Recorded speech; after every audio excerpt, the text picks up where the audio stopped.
everybody! Yesterday I got the chance to see the new Coen Brothers comedy, Hail Caesar, and this was something that I had in my top 10 most anticipated of 2016. I really like the Coen Brothers comedy. I think like Raising Arizona, I really like Oh Brother Where Art Thou, I like The Hudsucker Proxy, a lot of these films. So I was very much looking forward to it. The trailer looked really funny. And my response coming out of it was, it was okay. I laughed. There were some definite funny parts. It's worth seeing. I'd say go see it. But there are a lot of things that fell flat that didn't make me laugh. And, humor is super subjective. So there are probably other people that those jokes that didn't work for me worked for them. So that's cool. But I can only give you my opinion and what I thought was funny. Basically a satire / spoof of sort of the Hollywood system and movies in general and all of that, and it's set in the 1950s in this studio called Capitol Studios, and this man, Eddie Mannix, played by Josh Brolin, is sort of the fixer of the studio, and he's kind of got his finger in all the different pies of all the different films and making things work for the stars and everything like that. And he is pretty good in it. Josh Brolin, I thought he did a good job in the role. And then George Clooney plays the lead. Baird is his name. He's the lead for this Jesus epic that they're doing called Hail Caesar. And he is abducted by this group of communists who feel that the studio has treated them unfairly by not giving them more of a share of the profits of their scripts. And then there are other plot lines. It's funny, I mean, you see on the poster, you see Scarlett Johansson, you see Jonah Hill. Jonah Hill is literally in this movie for about 5 minutes. He has only a couple lines. It is a cameo. Scarlett Johansson is kind of wasted. She's sort of an Esther Williams type water performer.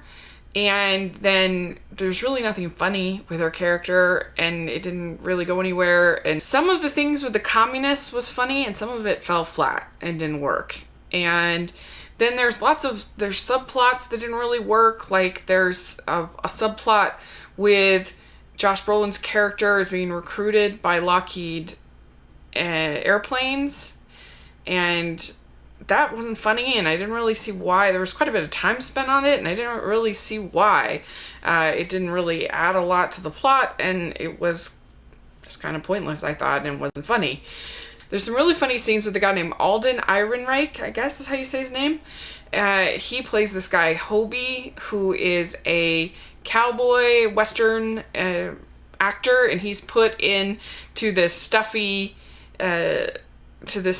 period piece that's being directed by Ralph Fiennes, and that part was hilarious. Actually, everything with Hobie was funny. The moments within the Jesus epic were funny. There's this funny scene where Josh Brolin's character is meeting with clergy and trying to get their input on the script, and that scene I thought was really funny. Tilda Swinton is great in it. She's super funny playing these two celebrity gossip writers. And then there's also a hilarious cameo by Frances McDormand that made me laugh really hard. There's a musical montage scene from Channing Tatum that they're practicing on the lot that is it's very much a send-up of like On the Town, South Pacific, White Christmas, that kind of musical where it's very funny the way it's all staged and the dancing and everything like that. I don't think Channing Tatum should quit his day job as far as singing, but it was fine. It worked. And even though that of course they record the singing for those kind of musical numbers, it's not like it's recorded live unless it's Les Mis. You have to take a little bit of a break from reality a little bit with that, but it's a comedy, so who cares? That scene was funny. There's a whole section with Channing Tatum's character and this submarine and some of the communist stuff, like it just didn't work and it wasn't funny, and it felt like somebody reciting sort of textbook communism in the 1950s, and I don't know, I just didn't see why that was funny. And then there were sort of stretches for a long time where there wasn't a laugh. All this Lockheed airplane stuff and him like spouting off different things to his assistant. Like that wasn't really very funny. And then there's a whole plot where Hobie goes to a movie premiere with this actress named Carlotta. That wasn't really funny.